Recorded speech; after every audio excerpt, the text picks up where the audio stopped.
Alright, greetings tribe and welcome to GCW's Fight Forever 24-hour marathon recap part 2. Now at the close of part 1 you may have noticed me getting a little logy. At that point I'd already been awake for 24 hours. At that point I had to get some sleep. I intended to lay down simply for an hour and get back up. That I got 5. I ain't mad about it. That said, let's get to Camp Leapfrog.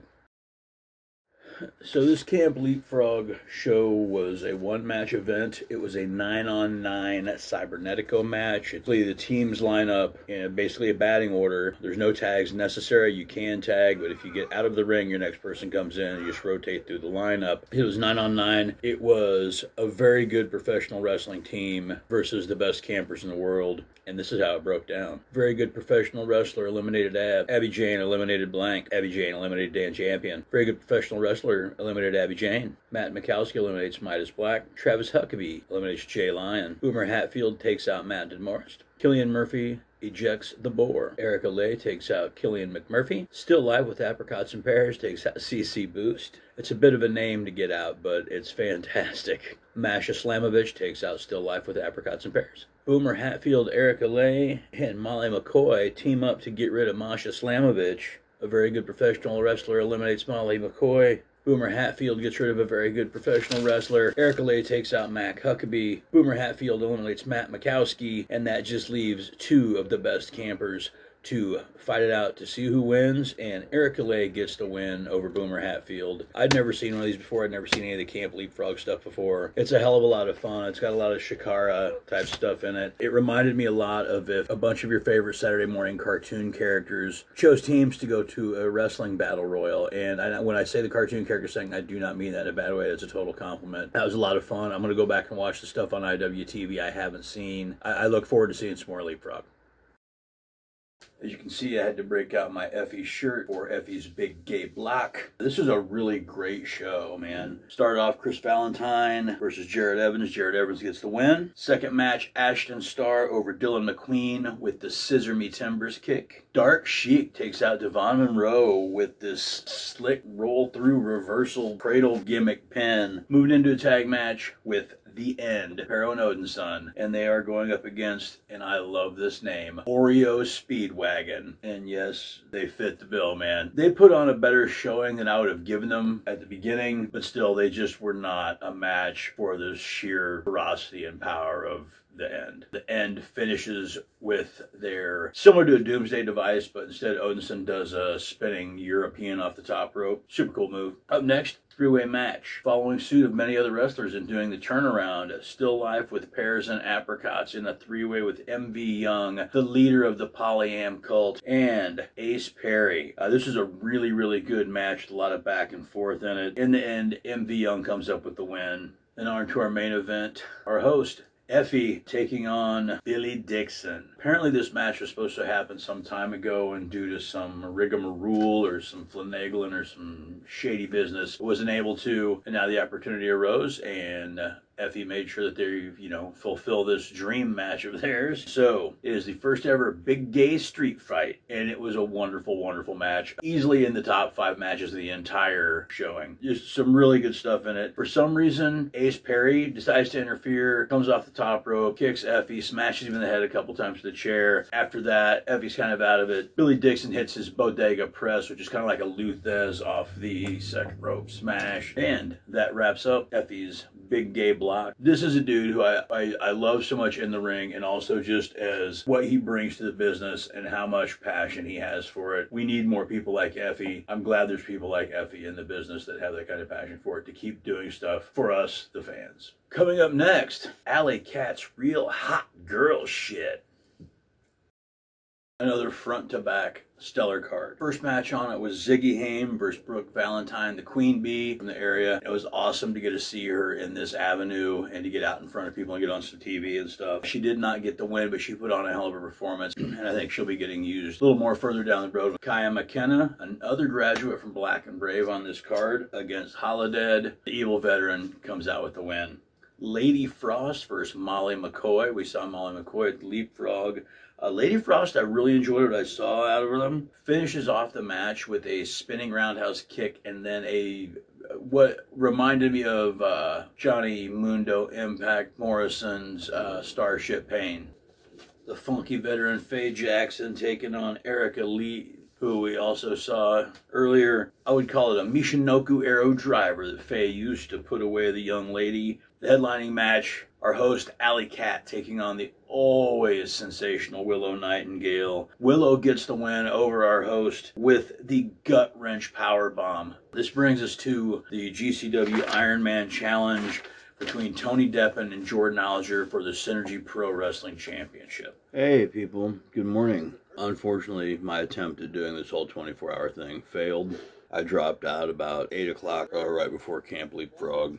We were getting ready for the Iron Man Challenge for the Synergy Pro Wrestling Championship between Big Breakfast, Young Dagger Dick, the Clout Cutter, Jordan Oliver, and he is taking on Tony Deppen. Synergy Pro Wrestling Championship up for grabs. 4, 5, representing Young, Dumb, and Broke, with an official weight of 220 pounds. 60-minute Iron Man match for the Synergy Pro Championship. 60 minutes ends at 3-3. That's not satisfactory for Jordan Oliver. He wants a definitive win. They go for an entire second hour. 2-hour Iron Man match. Ultimate respect to both those dudes. They busted their asses for 2 hours. Oliver gets the win, and it wasn't easy, and he took a beating in it, but that was a fucking wrestling match right there. If you didn't see it, go back and watch it. It'll be available on the YouTube and on Fight, I'm sure. We are down to 3 shows. They bumped GCW Draft Day. Something happened with it where the people couldn't be there, and so it worked out. Everybody wins. We're moving on to 44-0's What We Want, because they do what they want, when they want. And I don't know who El Dronco is, but this is what we got going on here. Dudes, the 440 show was sick. First match, Eddie Only loses to El Dronco with an assist from Spider-Nate Webb and a stun gun and a spilled beer. Gregory Iron put up his RSP Championship in an open challenge and loses to Mance Warner, the Eye Poke God. And he claims GCW's claiming to get rid of all them motherfuckers. After that, Ricky Shane Page and Atticus Kogar versus Ricky fucking Morton and his son, Kerry Morton. And you can tell Kerry Morton has trained this old school style under his dad, especially the tag stuff. Very fluid together, fun to watch. Ricky fucking Morton still just out there kicking ass, man. Looked good. As usual, 440 steals the fucking win, as they do. At the end of that, Blake Christian comes out and challenges RSP to the GCW title. That's going to be the final match of this show. The corner at my left. And from New York City. If he doesn't win, he's leaving GCW. What that hopefully means is that RSP loses the title tonight. We've got 2 shows left to go.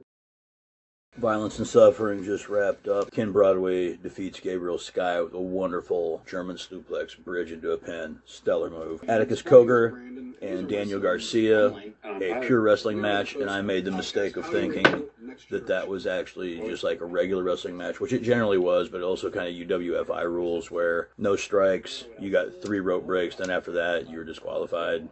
There's no points, but still relatively similar. Daniel Garcia wins that with a kind of a variant of a cloverleaf gimmick. Held on to it a long time. Robert Martyr came in and stopped him. Robert Martyr's apparently his young boy here. So then Garcia put the beats on him, put the move on him, draped his shirt over him, and I'm sure that's going to lead to a little feud down the road. Main event match, the Legend Homicide versus the former Eric Rowan, now just Redbeard. Great to see the man back in the ring. I was always a big fan of Rowan. I'm probably the only person out there that actually thought his banjo intro music for when he was a singles wrestler was pretty fucking cool. Rowan uses the claw slam for the win. Moving on to GCW, The World on GCW Part 3. Here it is, the final card from GCW's Fight Forever. First match, we had Eli Everfly taking on JJ Garrett. JJ Garrett looks like a cross between Mario Lopez and Steiner Brothers era Scott Steiner with the long and everything. They were up in the top turnbuckle. It looked like Garrett was going to do a suplex, and somehow Everfly reversed it into a top rope destroyer. Next out, Dirty Daddy Chris Dickinson taking on Juicy Finau. This was a beast of a match, and I've never seen Dickinson on the defensive so much and be dominated so much as this. At some point, Juicy's nose got busted open, and Dickinson finally puts the fucking beast on him and slams him down. He cut a promo at the end, and I don't know if it was directed at Juicy or not. He did not seem happy at the end of the match. Next, the Iron Demon Shane Mercer, and he is taking on Brazy Braden Lee. Like I said earlier, somebody to look out for. Mercer's power is just too much and finishes off with a moonsault and battery.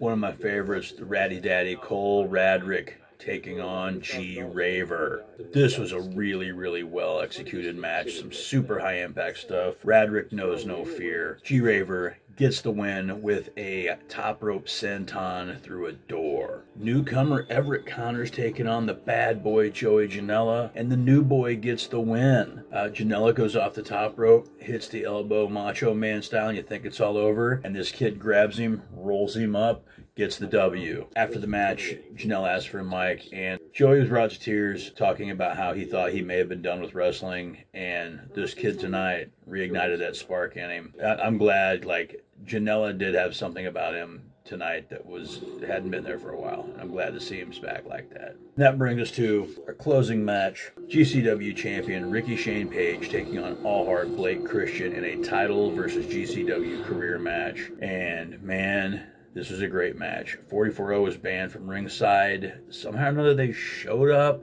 but they got chased off by Manser, Matt Justice, and Nick Gage, keeping it fair. In typical 44-0 and Ricky Shane Page fucking fashion, Blake's got him in a submission. The ref's out of position. Ricky Shane Page rakes the ref's eyes, taps Blake's arm. Blake thinks he wins, gets up on the top rope celebrating. Unfortunately, he hasn't won because the ref didn't see anything. Page gets up and does a reverse sit-out powerbomb with him, gets the pin, and we have to say goodbye to Blake Christian. I hate seeing him leave. I do wish him well. I want nothing for success with the man, and I don't think there's anything but success coming his way. Thank you, Blake Christian, for all you've done for us on the indies. I wish you well. And I would like to thank Kevin Gill, Orange Crush, GCW, all of the promotions that participated, all of the wrestlers, all the staff, all the crew, anybody involved with making this happen. We, the fans, thank you. We appreciate you, and we can't wait for more.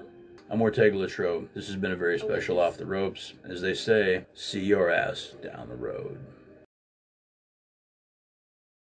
I love Ortega's sauce. It makes my taco pop. Missing the party. Come on.